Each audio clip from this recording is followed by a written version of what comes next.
Coming soon. हो आज गली के गुंडा रोजे धमकार नाम के खौफ खत्म होइल तारा। छोड़ब नाही ले हम बदला मारब घर से घींचिए गोरी। हिरन के खीस रहे जादो जी के खीस रहे जादो जी के खीस रहे। महाभारत हो जाई परेशान कोइले बड़े सन।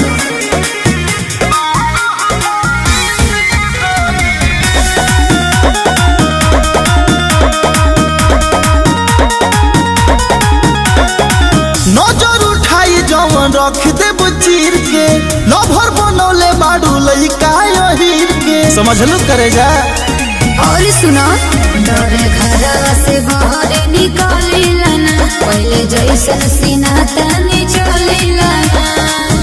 आवत गरदनिया काट के कहते पीसे पीसे गोरी। हिरन के खीस रहे जादो जी के खीस रहे जादो जी के खीस रहे। महाभारत हो जाई परेशान कोइले बड़े सन।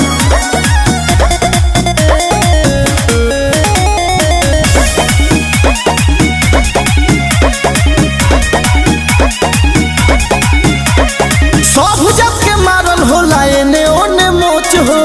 ओहिर के मारल लौके तीनों तीर लोक हो। दिनवे में तारा लौके लगे जहाँ पेड़ ना हो खेला हो जा रेन पर धना तारा जाते सब दुश्मन चलेला।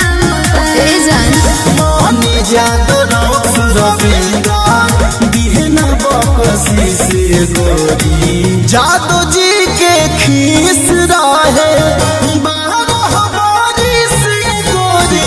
जादो जी के खीस रहे